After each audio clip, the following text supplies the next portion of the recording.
Well, hello and welcome to this episode of Work Weekly. Oh. Hello, welcome to this episode of Weekly Word. Father Ed Estock here, Father Michael? Father Dominic. and we, of course, are coming to you in this Holy Week, and we are looking forward to the great celebration of our redemption. As the prayers of the Mass this past Sunday, Palm Sunday, reminded us that we are entering into the Paschal mystery. We had that blessing of the palms, and the missal said we are entering into his Paschal mystery. That is, so then they gave a definition of his suffering, death, and resurrection. So that was kind of my contribution. That we might be looking at Easter Sunday and hoping to celebrate the joy of Easter Sunday, resurrection. Yippee. However, if we separate the 3 days of the Triduum, that's Holy Thursday, Good Friday, and then Easter.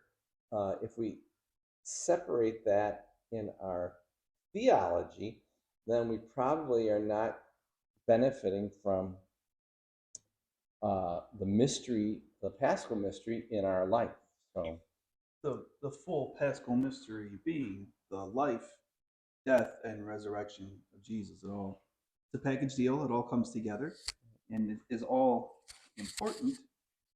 And I think the point that we're driving at is that you can't get to the resurrection and joy of Easter Sunday if you skip Good Friday. right, and you can't face the crosses in your life without the knowledge and the conviction of the resurrection. So it's a package deal.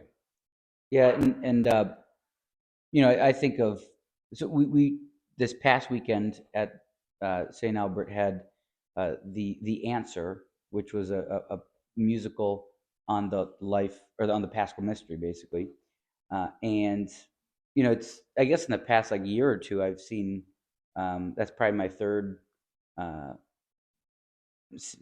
rendition of the of a musical on Christ's life that I've seen, and reflecting on all of them, it's interesting. There's always like the first act where Jesus is like, "Come and follow me," It's like, oh, we're all happy, and then the second act is where that downturn goes, and the apostles and the disciples are like, "Whoa, okay, take it easy. We were having so much fun," and then the reality, though, is that they needed to endure that. They needed to enter into Christ's suffering with him, and many of them uh, endured it pretty poorly.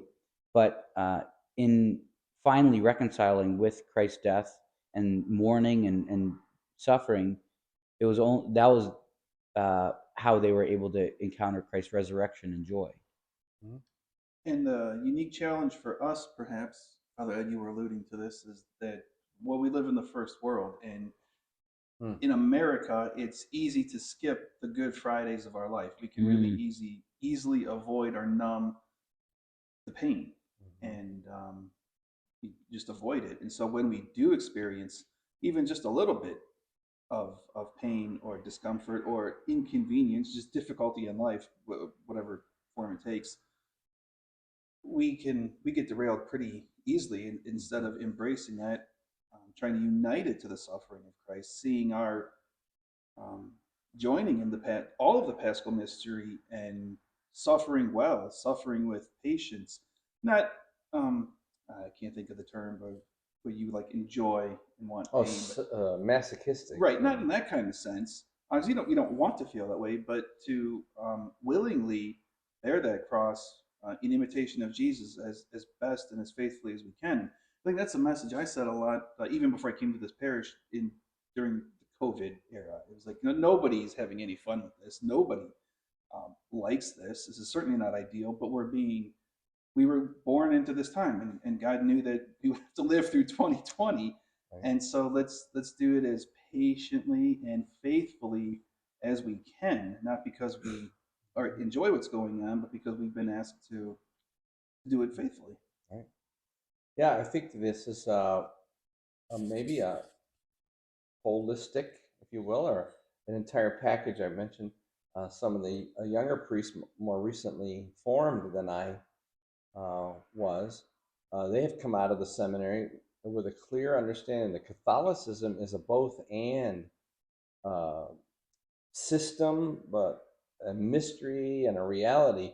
And I think that would be good prayer and practice for us as Catholics, is that think of the worst thing that's going on in your life now. Can you see beyond it, and can you bring the resurrection to that? And also think of the greatest thing, whatever the thing that brings you most joy in your life, and can you bring the loss and the sacrificial love of the cross to that as well? I think I know Pope Francis has said that this is what it means to embrace the cross of Jesus Christ, and that is to have the courage to embrace the hardship of the current moment of your life with the full confidence that Jesus Christ and risen from the dead is attached to that cross.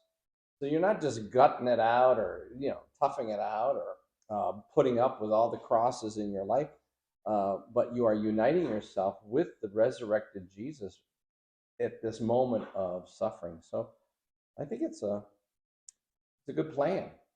Yeah, For us to be fully Catholic. And that's the beauty of our Catholicism, right? That we don't celebrate Easter Sunday around here. We don't celebrate sunrise services. What we celebrate is the Holy Triduum, and it's the whole package. It's the suffering, the death, the resurrection, and the whole life of Jesus Christ. And I think, what is that saying we say? Lex orandi, so the way we pray, or the kind of the dictates of our praying, so that's the Holy Triduum, leads to and expresses the life of our belief, what we believe. And then, of course, all of it is supposed to be expressed in the way we live. So we got to celebrate it, and we got to believe it, and then we have to live it. So might be a new path for us going forward. And don't forget, sign up for Alpha. It's starting April 2nd. All right. We need you. We need you. And your friends. And your friends. All right. Take care. Enjoy the Happy Holy Week. Easter.